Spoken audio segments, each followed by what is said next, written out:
تو تمہارا اول بھی آخر بھی انسان بھی جنات بھی سب کے سب ایک میدان میں کھڑے ہو جائیں اور سب لوگ مجھ سے مانگے اور ہر ایک کو میں اس کو دے دوں اس کے من کے مطابق مانگ کے مطابق، تو میری حکومت میں، میرے جلال میں، میری کبریائی میں ذرہ برابر بھی کمی نہیں آئے گی۔ جس طرح سے سمندر میں اگر سوئی کو ڈالا جائے اور اس کو نکال لیا جائے اس میں سمندر میں کمی نہیں آتی ہے، میری حکومت میں بھی اتنی کمی نہیں آئے گی۔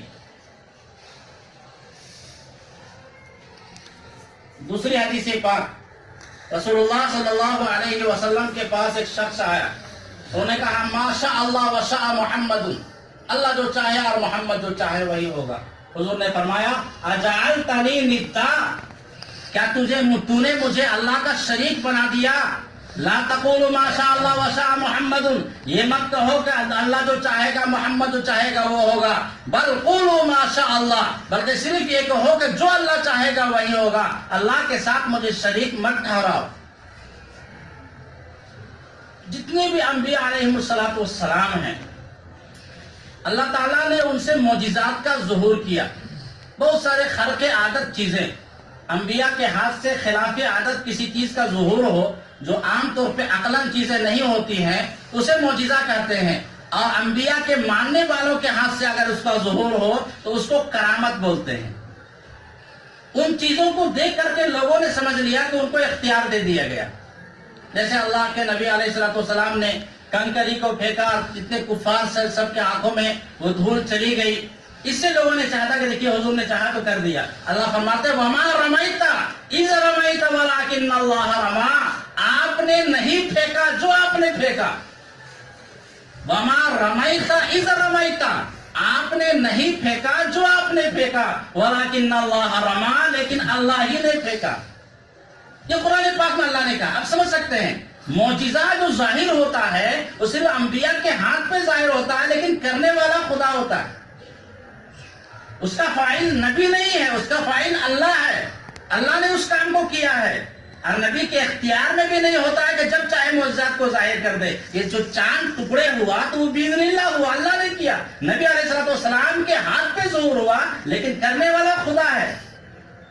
کفار مکہ نے کہا تھا کہ آپ جو ہے آپ نبی اگر ہے تو مکہ کے پہاڑوں کو آپ سونا بنا دیجئے، قرآن نے کہا دیا کہ آپ ان سے کہہ دیجئے کہ میرے اختیار میں نہیں کہ تمہیں چاہو لے آؤں، ان اتبع الا ما یوحی الی، میں تو اسی چیز کی اتباع کرتا ہوں جس کے مجھے وحی کی جاتی ہے، میرے اختیار میں سب چیزیں نہیں ہیں کہ جو تم مطالبہ کرو وہ تمام کے تمام میں پورا کر دوں۔ نبی علیہ السلام کے ہاتھ سے سب سے زیادہ معجزات کا ظہور ہوا۔ حضور نے ایک پیالے میں انگلی کو ڈالا اور وہ پانی اس طرح سے ابلنے لگا، ایک سفر میں پانی کی کمی آ گئی تھی، یہ تمام کے تمام صحابہ کرام نے اپنے برتنوں کو بھر لیا۔ یہ جو معجزات کا ظہور ہوا یہ کرنے والا اللہ تعالیٰ ہے، اس لیے کہ قرآن کی آیت کہہ رہی ہے وما رمیت اذ رمیت ولکن اللہ رما، کہ آپ نے نہیں پھینکا جو آپ نے پھینکا، لیکن اللہ ہی تعالیٰ اس چیز کو پھینکتا ہے، اللہ ہی نے پھینکا، اللہ تعالیٰ نے پہنچایا۔ معجزات کا ظہور سے یہ شبہ کرنا کہ اللہ تعالیٰ نے ان کو اختیار دے دیا، یہ بالکل غلط ہے۔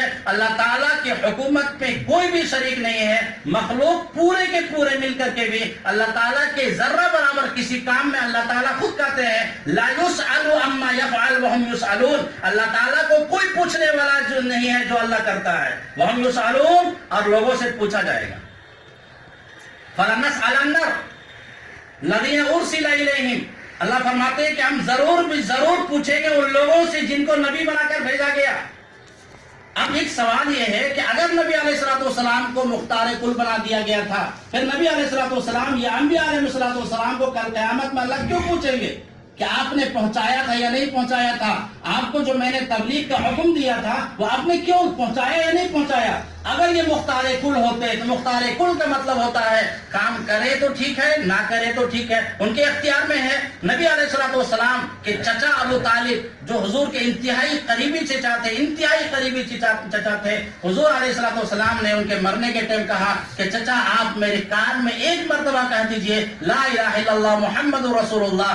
چچا نے کہا وَدَعَوْتَنِي وَزَعَمْتُ أَنَّكَ صَادِقُ وَصَدَقْتَ فِيهِ وَكُنْتَ ثَمَّ أَمِينًا لَوْلَا الْمَلَامَةُ وَحَضَارُ مَسَبَّةٍ لَوَجَدْتَنِي بِذَلِكَ سَحْمًا مُبِينًا، کہ اے میرے بھتیجے تم نے مجھے جس دین کی طرف بلایا ہے وہ دین یقیناً سچا ہے اور تم بھی سچے ہو، مجھے اس میں ذرہ برابر کسی طرح کا شک نہیں ہے۔ لولا الملامۃ وحذار مسبۃ، اگر مجھے کسی کے ملامت کا یا گالی دینے کا خوف نہ ہوتا کہ لوگ کہیں گے کہ ابو طالب مرتے مرتے اپنے باپ دادا کے دین کو چھوڑ کے مر گیا، تو میں تمہاری آنکھ کو ٹھنڈی کر دیتا۔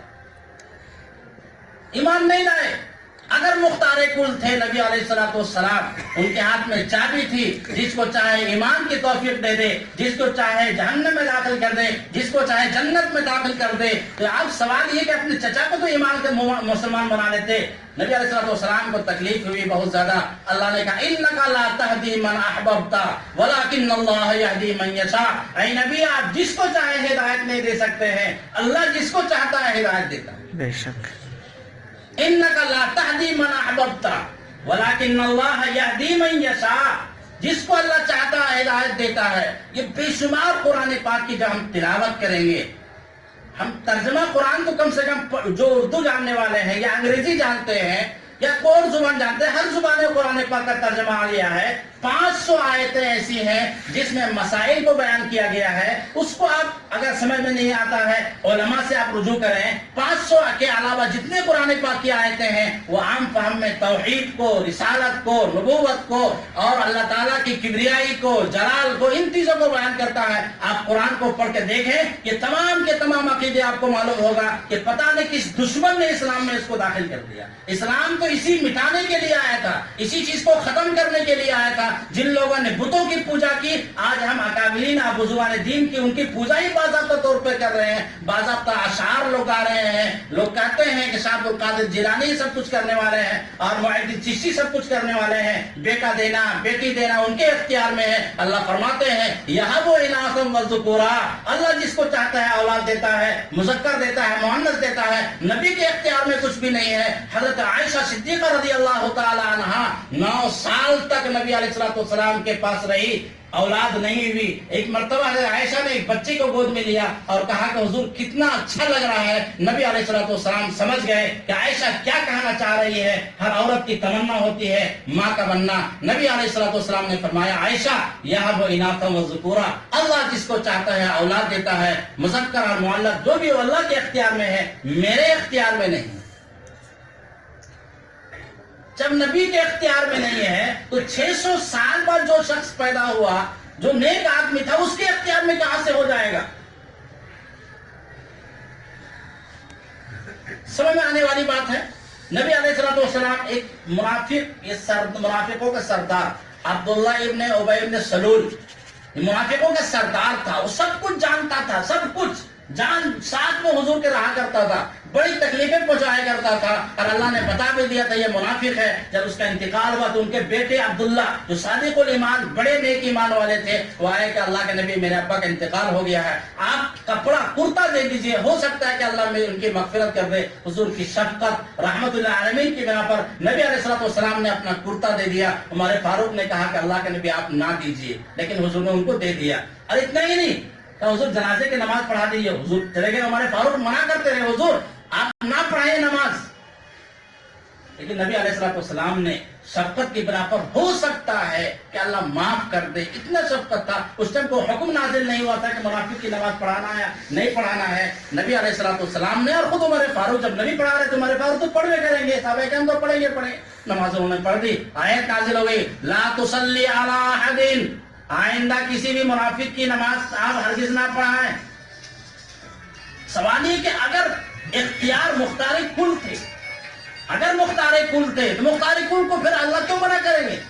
نبی کو اختیار دے دیا گیا تھا کہ آپ جو چاہے کریں، آپ کو اختیار تھا، لیکن نبی علیہ السلام نے جب جنازے کی نماز پڑھی تو لا تصلی علی احد، آپ ہرگز ان کی جنازے نماز نہ پڑھیں کبھی بھی جو کفر کا جس پر انتقال ہوا، ولا تقم علی قبرہ، اور نہ اس کی قبر پہ آپ کبھی کھڑے ہو یا اس کے لیے آپ دعا کریں۔ دوسری آیت میں اللہ نے کہا ما کان للنبی، اور کسی نبی کے لیے کسی ایمان والوں کے لیے مناسب نہیں ہے کہ مشرکوں کے لیے وہ استغفار کریں۔ تو اگر نبی علیہ السلام کو اختیار دے دیا گیا تھا تو پھر یہ منع کرنے کی وجہ کیا ہے، منع کرنا بتا رہا ہے کہ نبی علیہ الصلوۃ والسلام کو اختیار نہیں دیا گیا، سب کچھ جو مالک صرف اللہ تعالیٰ ہے۔ وما علیک الا البلاغ، اللہ تعالیٰ نے نبی علیہ الصلوۃ والسلام سے فرمایا کہ آپ کا کام ہے پہنچا دینا۔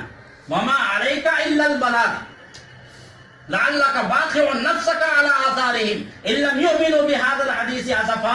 اے نبی، ایسا لگتا ہے کہ ان کے ایمان نہ لانے کی وجہ سے آپ گھٹ گھٹ کے جان دے دیں گے۔ بہت روتے تھے کہ اللہ ان کو ایمان کی توفیق دے دے، جہنم میں چلے جائیں گے۔ اللہ کہتے لعلک باخع نفسک علی آثارہم ان لم یؤمنوا بہذا الحدیث اسفا۔ اے نبی، ایسا لگتا ہے کہ آپ گھٹ گھٹ کے جان دے دیں گے، رو رو کے جان دے دیں گے ان کے ایمان نہ لانے کی وجہ سے۔ آپ ایسا نہ کریں، اللہ ہی ہدایت دینے والا ہے، آپ کا کام ہے وما علیک الا البلاغ، آپ کا کام ہے پہنچا دینا۔ آپ نے پہنچا دیا۔ نبی علیہ الصلوۃ والسلام نے فتح مکہ کے موقع پر کہا 3 مرتبہ حل بلغت حل بلغت حل بلغت، کیا میں نے اللہ نے جو حکم دیا تھا ہم نے پہنچا دیا، ہم نے پہنچا دیا، ہم نے پہنچا دیا۔ تمام صحابہ کرام نے کہا یقیناً آپ نے پہنچا دیا، یقیناً آپ نے پہنچا دیا۔ مجھے آپ بتائیں، جو مختار کل ہوگا، جس کو اختیار دے دیا ہوگا، اس کو اختیار ہے چاہے پہنچا یا نہیں پہنچا۔ مختار کل کا مطلب یہی ہوا نہیں کہ پہنچا یا نہیں پہنچا، لیکن نبی علیہ الصلوۃ والسلام پہ لازم، اور اللہ تعالیٰ کہہ رہے ہیں کہ آپ اس کو پہنچا دیے، آپ کا پہنچانا کام ہے، اس میں کمی بیشی کرنے کے اختیار نہیں۔ ایک شبہ ظاہر ہوتا ہے، اس شبہ کے بعد اپنے ہم بات ختم کر دیں گے کہ فرشتوں پر لوگ قیاس کرتے ہیں کہ کچھ فرشتوں کو اللہ تعالیٰ نے ڈیوٹی لگا رکھی ہے کہ وہ بارش برساتے ہیں، یا اسرائیل علیہ السلام کا کام ہے روح کا قبض کرنا۔ حکم دینا اور ہوتا ہے اور اختیار دینا اور ہوتا ہے۔ اختیار کا مطلب ہوتا ہے اس کو ہاں اور نہ کرنے کا اختیار، دونوں طرح کا اختیار اس کو ملا۔ اور حکم کا مطلب ہوتا ہے جو اس کو کہا گیا وہی کرے گا، اس کے خلاف نہیں کر سکتا۔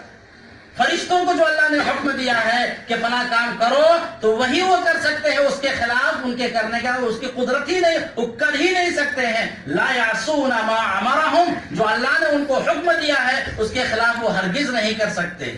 تو فرشتے مختار نہیں ہوئے۔ اگر اسرائیل علیہ السلام سے یہ حکم کیا گیا فلاں کے روح قبض کرو، تو اگر مختار کا مطلب یہ ہوگا کہ اس کی روح قبض کرے یا نہ کرے، ان کے اختیار میں تب مختار ہوگا، لیکن ان کو کرنا ہی کرنا پڑے گا۔ یہ مختار نہیں، یہ حکم دینا ہے۔ اللہ تعالیٰ نے اسباب کے درجے میں دنیا میں فرشتوں کو کچھ کام کے لیے یہ ڈیوٹی لگا رکھی کہ فلاں کام کرنا ہے، لیکن اللہ کے حکم سے کرتے ہیں، لیکن اس کے خلاف ورزی بھی نہیں کر سکتے ہیں، تو فرشتوں کے اوپر یہ قیاس نہیں کر سکتے۔ دوسری آخری جو بات کہنی یہ ہے کہ آدمی کسی کو مختار، کسی کو اپنا نائب بناتا ہے، اس کی وجہ یہی ہوتی ہے کہ یا تو آدمی تھک گیا، یا تو آدمی کبھی سو جاتا ہے، یا اس پر موت طاری ہو جاتی ہے، یا وہ آدمی بیمار پڑ گیا۔